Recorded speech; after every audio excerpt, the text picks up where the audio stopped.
Okay, this week I'm going to talk a little bit about some advanced video editing techniques, as well as some color correction, a little bit into how to get what we call the film look, because when you're shooting video, it tends to look like video and not like a movie film that you would see in a movie theater. One way is because of the frame rate. Usually in the video it shoots at 30 frames a second, but in the film, when you're looking at in the movie theater, you're looking at 24 frames a second. So here's an example of a video. This is a very old video, but it's shot in the old 3:4 ratio, so I kind of faked it a little bit by putting what we call black bars on top and bottom here. Let's look at full screen here, and you can see. Now the soundtrack I'm missing at this point. This is the one I did a couple years ago, and I'm missing the soundtrack. But one of the things I did with this video was I increased the contrast to give it more of a film look. You really want to increase the blacks to make it blacker, and the whites. And so adding a lot of contrast, and I'll show you how I do that with some of the filters that are in. And this again was done in Premiere, but in this case, there's some rough footage, and I can give you this rough footage so you can practice this a little bit. And there's a bunch of footage, and this was shot, I don't know, I think I got this footage from a book, actually. This was a DVD that came in the back of the book. They had this footage that you could practice using.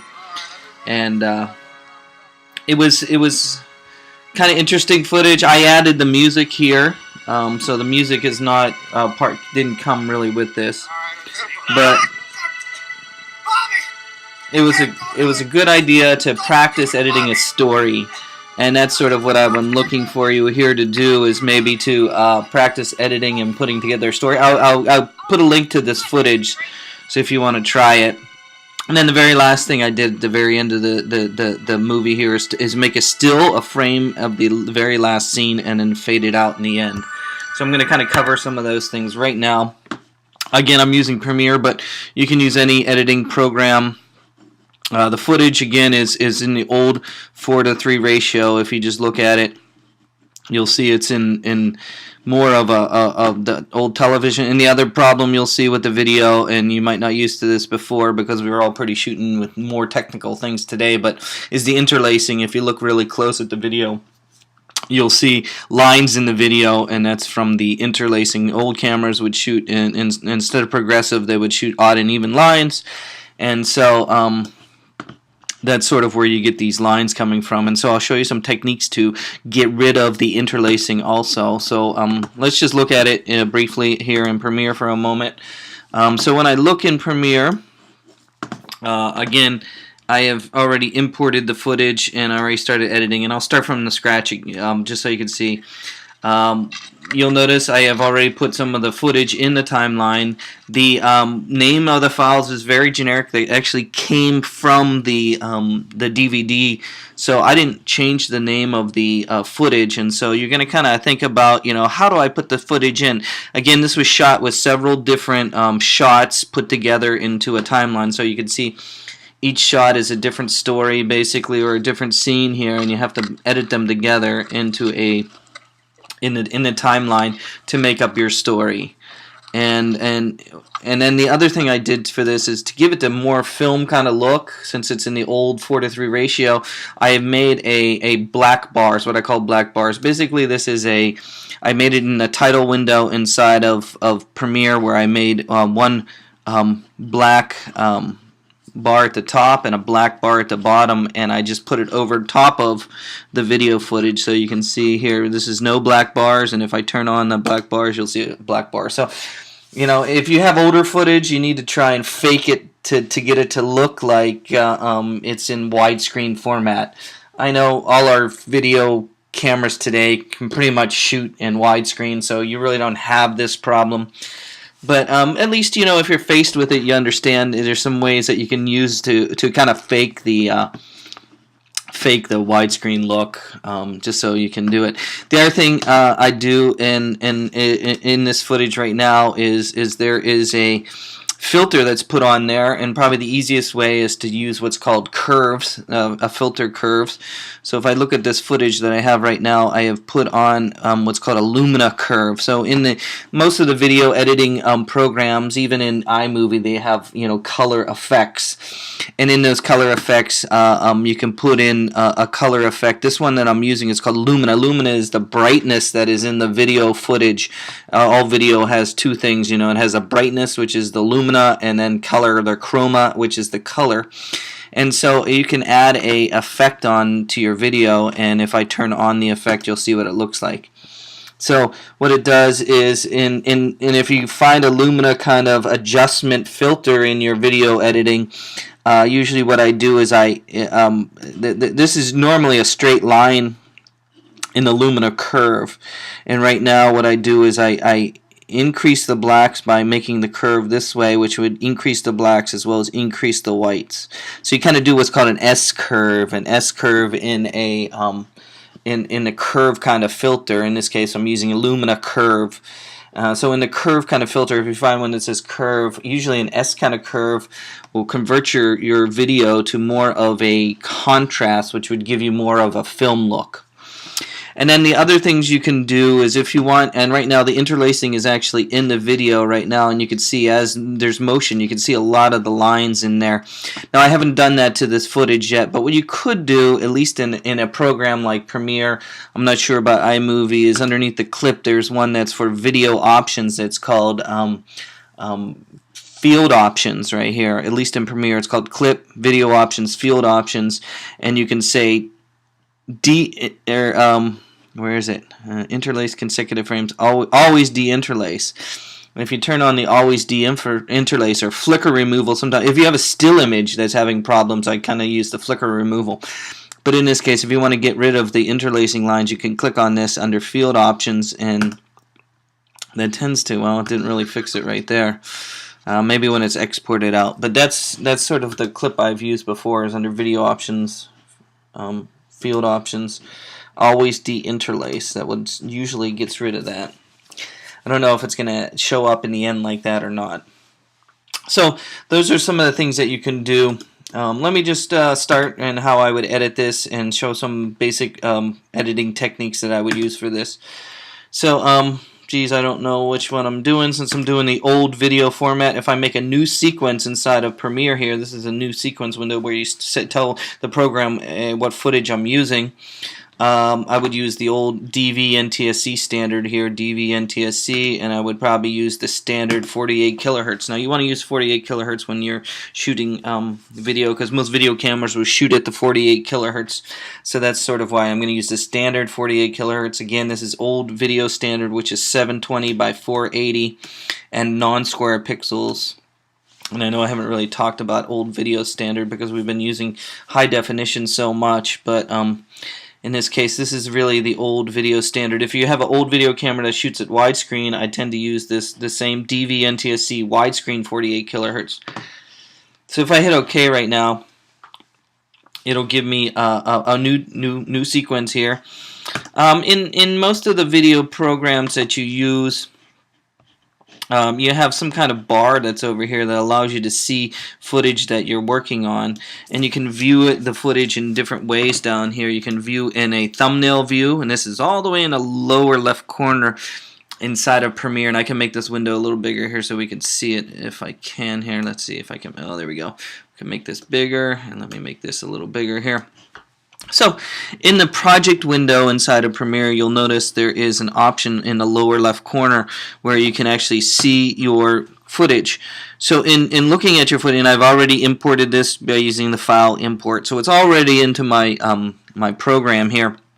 But if you notice, I can view by list view, which is all the way in the lower left corner, or I can view an icon view. And of course, in icon view, you can actually see the video footage, and you can scrub over top of the video and see what it looks like. And so in doing so, you can actually get a thumbnail, and then that can help you make decisions on which footage that you want to put in first. So that's sort of how I can determine what I want to look at first. And you might have seen the video sample that I showed already. Again, it kind of starts out with a batter somebody throwing a baseball and somebody hitting the baseball, and then a bike rider going by, and a police pulling up, and a mother. So again, a nice sort of intro kind of story that we got going on here, and you can see the final movie here where I got it already. So the baseball guy throwing the baseball, somebody hitting the baseball, and then the guy running. So those are the kind of the first ones. So again, what I'm going to do is I'm just going to, like I've done before and showed you before, at least in this program, I tend to double click on it first, and when I double click on it in Premiere, it shows up in the basic editing window over here, and it's kind of remembering where I edited it before. You'll see at the very beginning of this clip, he's kind of just looking at it, and then he throws, but of course he's not really throwing it. He's faking it. So just like in, if you're making a story, you're going to shoot a lot of footage, a lot of stuff you're not going to need. Again, using any editing program like Premiere or iMovie, you'll be able to chop and cut. And in this case, if you want a little bit more at the beginning, you can always just drag there's a little scrub, there's a little in point. If you remember, we have in point and an out point in each of the video footage. So I can then, I'm going to move this a little bit ahead so I have a little bit more at the beginning. And I'm going to grab this video footage and put it into the timeline, or I can always use, it doesn't, I'm going to change the sequence settings. What it's saying is the video in the sequence is different than what I chose originally, so I'm not sure why, but that's okay. I'm just going to say change. So the sequence in here changed to whatever this footage was. I don't really remember what it was, so which is fine. I want the sequence inside of Premiere to be the same as what my footage is, so that it edits easier and things like that. Again, inside of Premiere, you can choose to see the timeline differently. That's at the bottom down here where you can see more or less of the timeline. See more or less of the timeline. Again, the footage is here. I have already made some black bars, and I might cheat and put them on top already so I can see my widescreen view. It doesn't really matter. Again, there was some footage that I just cheated and put a black on top and bottom. In addition, I want to go to my next footage here. I'll add the effect later of to make it look more film look with the curves later. In this case, my second footage is the batter. So yeah, this is where it's nice if you have a very large monitor. I have a really small monitor here. I'm using a laptop here, so it's much easier to edit with. And so here's the next footage is the batter here. So I'm going to click on it. And again, you'll see he's going to swing and hit the ball and start running. So again, I can either drag it in or use one of the insert windows. You got overlay, overwrite, or insert. I tend to just drag in and line it up. It's a little bit easier for me because sometimes when you use these insert windows, it'll chop up other video footage or chop your audio up unless you link your audio. Again, I didn't bring the music for this footage, so that's okay. So I have two clips in the timeline. A couple other things I might do before I start is I think I've discussed this already of how to put a fade at the beginning of your movie. Under video effects, I tend to, inside of Premiere under the effects window, I tend to have video transitions, and usually I put a cross dissolve at the beginning of my video. That's why I add a little bit of time at the beginning here so that the video kind of starts out dark and then fades in, and then boom, it cuts to there. So let's say I like it going to there, but it's just a little bit off. I would like to see the arm come a little bit forward and things like that. So probably the best editing techniques you have inside of either application. Even iMovie has a kind of trimming tools or things like that. The two I tend to use the most is I like the way that he's hitting, the hitting, but I want to see a little bit more time. And let me make this a little bigger so you can see what I'm talking about. So as you can see, you'll see the arm is coming by, but it's not kind of going forward. Well, actually, the timing's pretty good there, but what I want to show you is a little bit more. I want to add change the out point of this one, but leave this one alone. So leave the second clip all alone, but change the out point of the first one. So in Premiere, you have two options I want to show you. One is called the Ripple Edit tool, and the other one's called the Roll Edit tool. The Ripple Edit tool is a great tool in that it will push all the video footage down the timeline, but just change the output of one. So again, if I put my cursor over top of this, in between two clips using what's called the Ripple Edit tool, if I put my cursor between two clips and I click and drag, what it's going to do is it's going to push, it's going to change the out point here. It's changing the out point of the first one. In fact, it gives you a little picture of what it looks like. Now, it's not changing the one on the right here. If you look at the footage on the right in the preview window there, you'll notice it's staying the same, but the one on the left. So what it's telling you is I'm changing the out point of the one video footage, but not changing the input of the other one. So again, it's kind of like adding more to this, but pushing this down.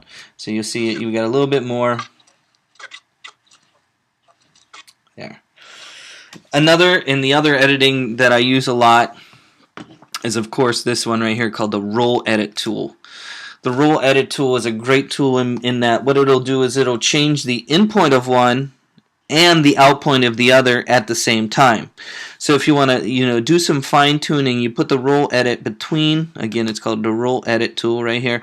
You put it between two clips, and as you move, well, it's not moving the other one for some reason.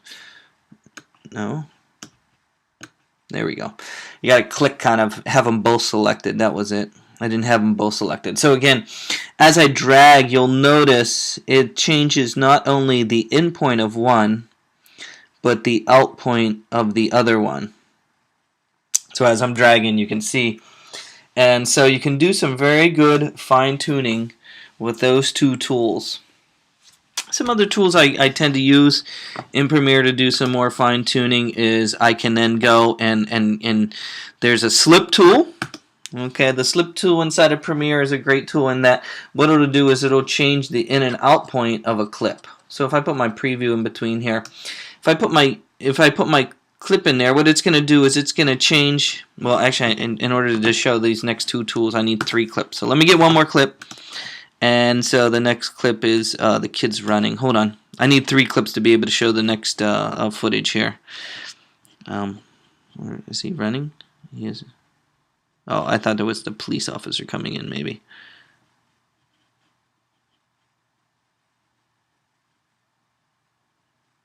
No.